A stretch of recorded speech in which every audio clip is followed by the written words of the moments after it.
Vote না vote নিয়ে বিএনপির বেশ কিছু সমালোচনা রয়েছে এবং একই সঙ্গে বিএনপির যা কুমিল্লার মঞ্জুরুল হাসান মুন্সির একটি বক্তব্যকে ঘিরে বেশি হয়েছে, তাকে দল থেকে বহিষ্কার করা হয়েছে। এর আগেও দেখেছি বিএনপি প্রায় 7,000-এর মতো নেতাকর্মীকে বহিষ্কার করেছে চাঁদাবাজ সহ নানান অভিযোগে। আর একটি দলের এই যে বহিষ্কার, এটি আসলে এক ধরনের নেতিবাচক প্রতিক্রিয়া তৈরি করে কিনা জনগণের মধ্যে বা ভোটের যারা মাঠে আছেন তাদের মধ্যে? ধন্যবাদ। আমার মনে হয় যে আপনি যদি ব্যাপারটাকে ইতিবাচকভাবে দেখতেন তাহলে ভালো হতো, কারণ আমাদের দেশে তো রাজনীতির ক্ষেত্রে এই ধরনের শক্তিকে প্রশ্রয় দেওয়ার প্রবণতা আমরা এর আগে দেখেছি। সেই জায়গায় একটা দল নির্বাচনের একদিন আগে একজন ব্যক্তি, উনি তো প্রার্থী নন ঠিক, একটা দলের সাথে তার সংশ্লিষ্টতা ছিল, দল এরকম একটা সাহসী সিদ্ধান্ত নিতে পেরেছে তাকে বহিষ্কার করার মধ্যে দিয়ে। এটাকে আমরা ঠিক ওই অর্থে ইতিবাচকভাবে দেখতে পারলাম না। এটা হয়তো আমাদের জন্য একটু কষ্টের জায়গা থেকে গেল। যাই হোক, তারপরেও যে কথাটি বলছিলেন যে অভিযোগের কথা আছে, এবং তার সাথে আপনি এই কথাটি বলেও দিয়েছেন যে 7,000-এর মতো নেতাকর্মীকে দলের বিভিন্ন পর্যায়ে বহিষ্কার করা হয়েছে। এগুলো কি সবগুলো কি প্রমাণিত অভিযোগ ছিল? অভিযোগ আর বহিষ্কার এটার সাথে যদি আপনি সংযুক্তির জায়গায় যান, তাহলে বিএনপিকে অন্তত আপনি এই জায়গায় দেখবেন যে তাদের কোনো একটা জায়গাতে প্রোঅ্যাক্টিভ হওয়ার জন্য খুব বেশি সময় নিতে হয়নি। এমনকি কোনো একটা অভিযোগ উত্থাপিত হলেই তাকে কিন্তু বহিষ্কার করা হয়েছে। এমনকি পরে দেখা গেছে যে এই অপরাধের সাথে তার কোনো সংশ্লিষ্টতাই নেই। কিন্তু তারপরেও আমরা বলি যে পারসেপশন বলে একটা কথা, যে পারসেপশনগুলো আপনার মিডিয়াটা বেশিরভাগ ক্ষেত্রে জন্ম দেন অথবা আমাদের সোশ্যাল মিডিয়া জন্ম দেয়, সেই পারসেপশনটাকে অ্যাড্রেস করে কিন্তু এই কাজগুলো করা হয়েছে। আমার মনে হয় যে এই দেখাগুলোকে যদি আমরা একটু ইতিবাচকভাবে দেখতে পারতাম, তাহলে হয়তো নিশ্চয়ই যে বিষয়টিকে আপনি ইঙ্গিত করবার চেষ্টা করছেন, তার চাইতে আমাদের ভেতরকার যে একটা উজ্জ্বলতার দিক আছে, যেটা বাংলাদেশের রাজনীতিতে খুব বেশি দেখা যেত না, সেটা দেখানোর চেষ্টা হয়েছে আমাদের দলের পক্ষ থেকে। জনাব তারেক রহমান এই জায়গাতে খুব তড়িৎ সিদ্ধান্তগুলো নিয়েছেন, কোনো জায়গায় দ্বিধাদ্বন্দ্ব তার মধ্যে নেই, এগুলোকে ডিফেন্ড করবার কোনো প্রবণতা নেই।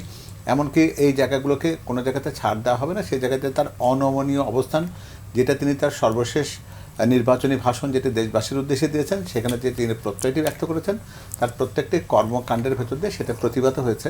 আমার মনে হয় যে সেই কথাটিকে স্বীকার করলে আমাকে সত্যকে স্বীকার করবো। প্রচারণা দেখে আপনার কাছে কি মনে হয় যে মানুষ ভোট দেবে না বা সেই ধরনের আনন্দে? আমি একটু ওই কথা থেকে ফেরত যাই। আমরা বলছি যে এই ইলেকশনে ইমোশনাল অ্যাটাচমেন্ট নেই।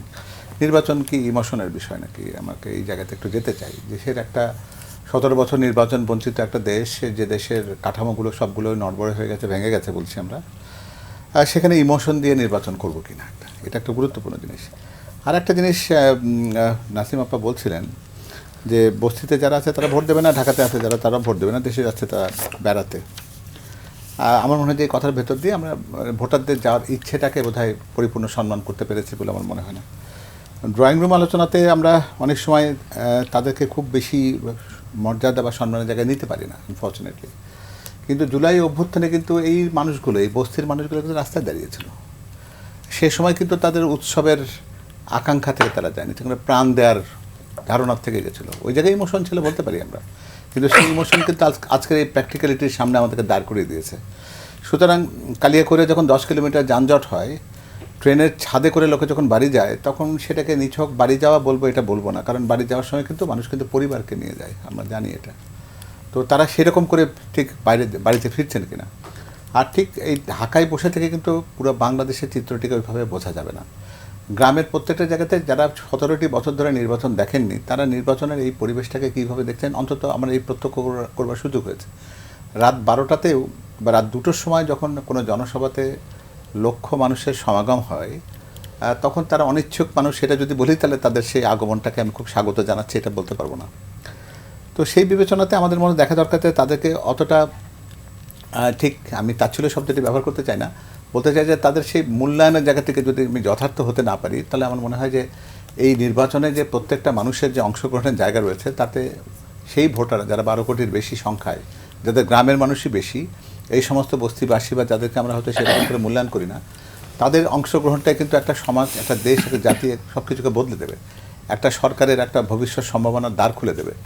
সেই জায়গাটাকে থেকে আমি তো অন্তত দেখি, যে দৃশ্যটি আমি দেখেছি, তারা যখন কোনো একটা নির্বাচনী জনসভাতে যখন রাত 2টো বা 2:30-তে উনি যখন গেছেন, সেখানে 8 ঘন্টা ধরে কোনো একটা মানুষ অপেক্ষা করেছেন, সেটি কোনো কারণ ছাড়া, এটা বোধহয় ভাববার কোনো কারণ নেই। তাদের একটা নিশ্চয়ই একটা প্রত্যাশা রয়েছে, সেই প্রত্যাশার প্রতি সম্মান দেখানোর কাজটাই কিন্তু আগামী নির্বাচনের সুষ্ঠুতার ভেতর দিয়েই কিন্তু আমাকে প্রতিষ্ঠিত করতে হবে।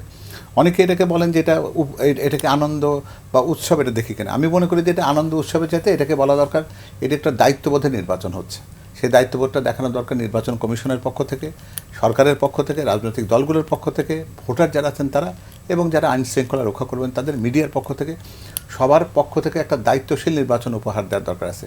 এখানে ইমোশনেরও যেমন প্রয়োজন নেই, উৎসবেরও দরকার নেই, প্রচণ্ড রকমের একটা আত্মবিশ্বাসী দায়িত্ববোধের মধ্য দিয়ে যারা জুলাইকে প্রতিষ্ঠিত করেছিলেন তাদেরই সেই অনাগত সেই প্রত্যাশার যে জায়গাটি রয়েছে সেই জায়গাটিকে সম্মান করতে পারলে তারুণ্যকে এবং নারীদের প্রতি যে অবজ্ঞা অবমূল্যায়ন হয়েছে তার একটা জবাব দেওয়ার জায়গা তৈরি করছে আগামী 12 তারিখ।